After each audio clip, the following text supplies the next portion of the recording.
continuing our We the People conversation with our panel. And as I mentioned at the top of the show, our whole audience has been affected by the government shutdown. And we want to give you a chance to speak, you, the people, to speak today in the show. So right now, Donna Delgado, where are you? You're from the Midway area? Yes, I am. Tell me your thoughts right now about the government shutdown. Right now, I truly feel in my heart that countless lives are being affected by this shutdown.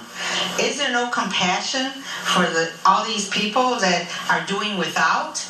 If it was their immediate family members, wouldn't they think of an alternative method to end this? Sure. Okay, thank you, Donna. What about Desiree Hemphill Davis? Desiree's from the Old Town neighborhood. Desiree, what are your thoughts right now? Yes. As I'm actually a teacher aide, so I spend a lot of time with my students teaching them how to compromise when they don't agree on things, how to work with others, and how essentially they don't get the right to shut down when they have a tantrum. So my question to our government is basically the same premise. What is the lesson that the government shutdown is sending our youth and our future leaders that it's okay to shut down upon a disagreement? Right, very, very good question. I think that's right. Why don't we start with you, Stephen Tucker? I would agree. I think it's a bad example the Senate is setting. I think Senator Reid and the Senate should have let those funds go forward so we had no government shutdown, not even 17%. There are people in this audience that are not getting paid. That is no one's fault, but Senator Harry Reid and President Barack Obama. I guess, and I'm sure the teacher aide, we teach kids to play a baseball game. My team and your team, and you lose by 7 runs. The next day you don't get to say, hey, give me 7 runs. We're going to do this all over again. That game didn't count. But that's what the Republicans, the Tea Party, want to say. They lost. We won. We were a majority in the House, in the Senate. We won at the Supreme Court of the United States of America. And then we did.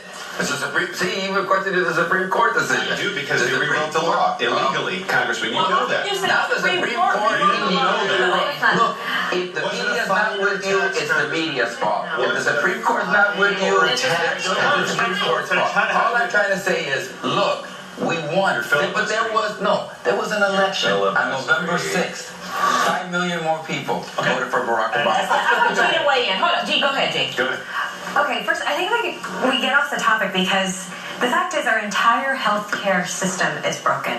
Costs and premiums are going to go up. And when they talk about saving money, they're not talking about cutting the costs. They're just saying, let's prevent it from going as high as it's planning to go. There are so many people in this country that don't have health insurance, and as one of the wealthiest countries in the world, how can we stand tall and say that people have the pursuit of life, liberty, and justice when health insurance right now is a privilege and not a right? It truly should be a right. I think this is getting lost in the fight. 1% of patients account for 21% of the healthcare costs, and 5% account for half of the total other costs. Is it a right, Stephen? Health insurance is not a right. Health insurance is a commodity, so is health care.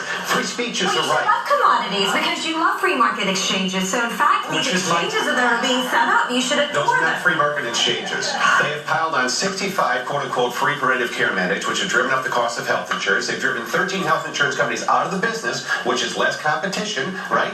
And as of 2014, we've now added up 2,262 mandates nationwide on health insurance policy. Every time you mandate, rates go up. That healthcare is a basic fundamental human right. Well, why does Obamacare make 30 million people uninsured, Congressman? 33 million with no policy under Obamacare. I think it's their job to ask the questions. I know you want to control that too, but let me just say that, look, I think it's a basic fundamental human right that when people are sick, they should get medicine. They should be able. If I could just finish. I'm just agreeing. I know, but we're not. You do agree with that? I agree. You do agree it's a fundamental right? Can I stop this for 1 second? Let me just stop this for 1 second, because it's really an important point here. All right, if it is a fundamental right, and the problem that we've had before was that people who did not have health insurance were going to the emergency room and taking those resources up, and it's a very expensive way to cure the flu, right? So how do we address that? Doesn't this help address that issue in some way, shape, or form? It does not. Here's why. We're not repealing EMTLA, which is the Emergency Medical Treatment and Leave Act passed under President Reagan in 1986. The president needs 3 million young people to buy health insurance in the exchanges. The fine for not buying health insurance is a fraction of the actual cost of the health insurance. So they have impetus not to buy health insurance. They should buy it. Everyone should be insured. They're probably not going to do so. The other reason is they can still go to any emergency room in the country for quote-unquote free. Right. And then they have 6 months out of 2014 where they can buy a health insurance plan from any insurance carrier with no pre-existing Isn't issues. that exactly the issue, though? I mean, these people will not jump in. He's right about that. So let me put it, look. So we have a plan. There are 45, 50 million Americans that don't have health care insurance. This is our plan. We proposed it. We passed it. Supreme Court found it constitutional. It was confirmed in the last election. So all I say to the Republicans and the Tea Party, propose your plan. We did 22 If I could just finish. I propose your plan. Pass it in the House, pass it in the Senate, get it signed by the President, and have the Supreme Court confirm it. That's the way the Democrats did it.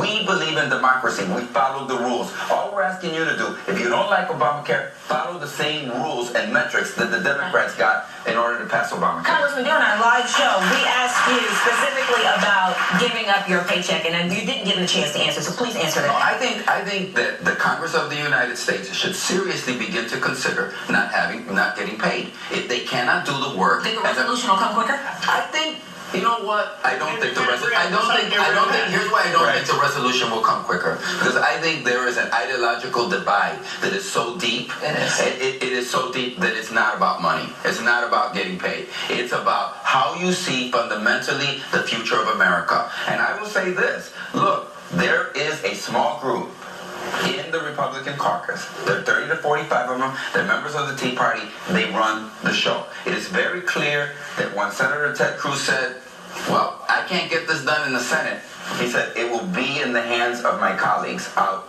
in the House of Representatives, and that's where they shut the government. We were out of time, but we want to find out about your book. Thank you. Well, it's Still Dreaming, my journey from the barrio to Washington, D.C. And so it tells the story of a kid whose parents came from Puerto Rico in the 1950s. They came here without a coat, but with a big dream. And their big dream was that they could do better in this country. And I get to sit across the table in the Oval Office with the President of the United States and negotiate comprehensive immigration reform. Congratulations on the book, Congressman. Appreciate it. Appreciate All you being right. with us. Thank you so much for watching, and thank you all for being here. Congressman Gutierrez, of course, we're OMG, and thank you for participating. We'll see you tomorrow at 11 a.m.